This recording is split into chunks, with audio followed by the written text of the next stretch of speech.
Batman and the Joker, The Deadly Duo, Book 3. Good Lord, Master Dick, what happened? I don't know, Alfred.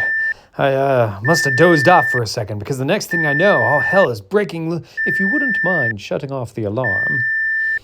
Done. I don't see the teeth anywhere. Computer, run a full environmental search on specimen coded 0103.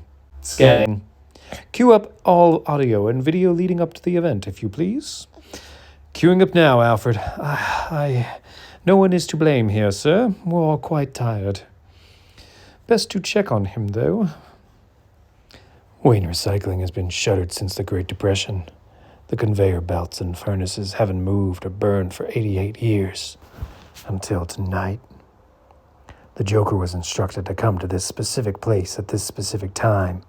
He was to solve a riddle. If he failed, innocent people would die. To the Joker, the death of innocence means nothing. I'm here because it means everything. You have 9 minutes left, Batman. A mother and father. The Joker was supposed to choose which one would live and which one would die. Everything needed to make the correct choice is here. Make the right choice. Both live. Choose wrong. Both die. He was warned that if he failed to show, he wouldn't get what he wanted, and both parents would be killed, along with their young son, Thomas. The boxes are filled with dozens of documents, but the Joker wouldn't have bothered with any of them. This isn't what it seems. I imagine a puzzle like this would be a thing quite vexing for one such as yourself, Batman. Sophie's choice of who lives and who dies would be difficult for someone with an obsessive need to save everyone. I admire you for trying. You have 5 minutes. I scan the documents and the room around me. When I get my opening, I need to move fast. The pages tell a nightmare story of domestic violence, abuse, and a litany of federal charges for William Gray involving fraud and racketeering, as well as charges of drug trafficking and possession for Lisa Gray. As I'm sure you've gathered, the Grays are not the best of people, let alone parents. It must be hard on young Thomas. 3 minutes. He's trying to distract me. Amateur move. For God's sake, Batman, pick me! The boy needs his father! Don't listen to that bastard! I'm his mother! He needs me! 2 minutes. The Grays are in the middle of a bitter custody battle over Thomas. The motivation looks to be strictly monetary. William Gray has an expensive girlfriend and doesn't want to spend that money on child support, while Lisa Gray has a drug habit to finance. 1 minute! An alert goes off in my earpiece. There's trouble at the Batcave. With his parents in and out of legal trouble, 10-year-old Thomas spends much of his time with his Aunt Sheila and her husband. They have no children of their own and have fought for legal guardianship of him for years. The only photos he's smiling in are the ones with his aunt. 10 seconds. 5 seconds. 4. I have your answer. And both of them should die. What? Are you out of your goddamn mind? Interesting, detective. Why? The transparent walls are 2 inches thick, multiple layers of polycarbonate, level 7 ballistic protection at minimum. I have enough line. If this goes south, I can save them both. The Grays are a lost cause. They care only for themselves. To them, Thomas is nothing more than a commodity. The boy's only chance at a happy life is with his aunt. Bravo, detective, bravo. Your concern was for the child's well-being. You chose perfectly. Then you'll honor the deal. What deal? That if I chose correctly, you would spare the Grays and their son. Oh, Batman, that deal was with the Joker, not you. You offered to solve the puzzle. I was simply curious to see if you could. The Grays were dead the moment the Joker failed to show. Oh my God!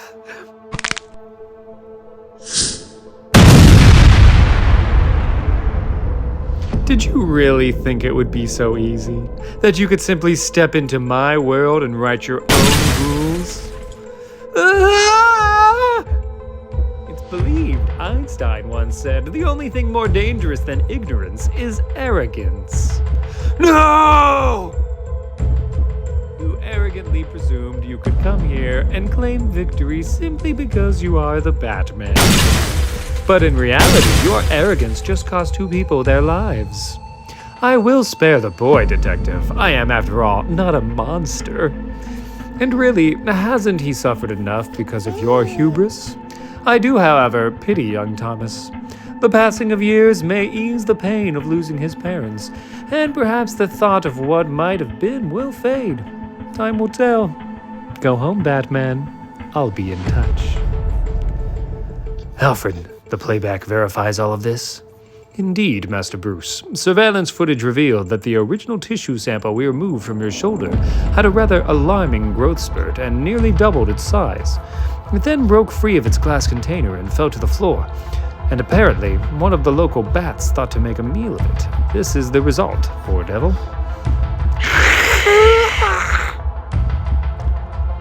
Yeah, we found the little monster hiding behind a piece of heavy machinery. Whatever this thing is, it was strong enough to move it. Fascinating. It looks to be the same fusion of organic and synthetic DNA that we saw earlier. But in this case, there's the added non-human component. And judging by its ghastly appearance, I'd say a good portion of the Joker remains present. Yes, interesting that this mutation created itself outside of a controlled environment, on its own. We need to take a closer look. There's nothing in the world science database that has anything even close to what we're seeing here. It seems that once the organism enters the host, its new genetic information is added to the existing DNA markers. The entire structure mutates, resulting in a new entity. I shudder to think of what horrors could spawn from that scenario. Computer, characterize restructured synthetic component. Synthetic component remains a bonding element enhancing strength and replication. The result is a strong yet unstable organic artificial cell hybrid.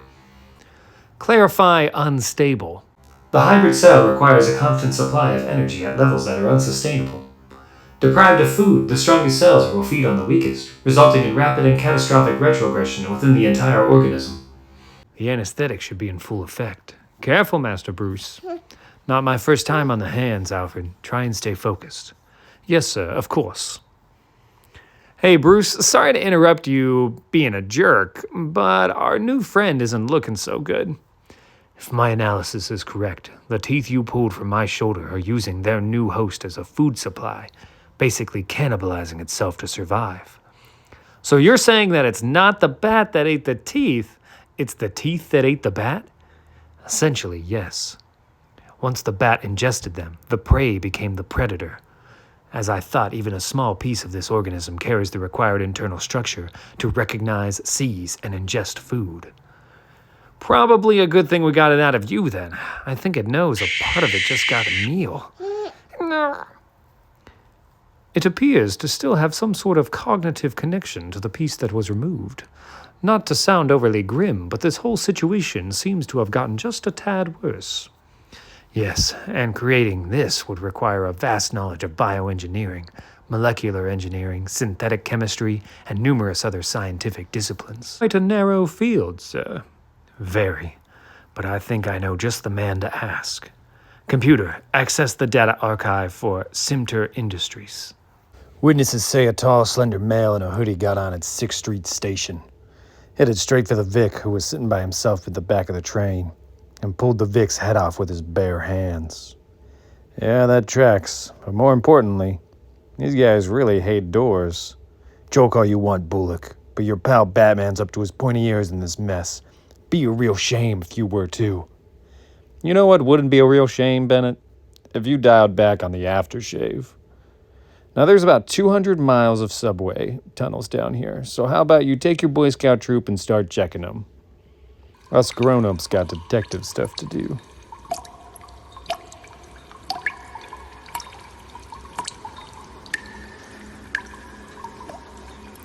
Welcome home.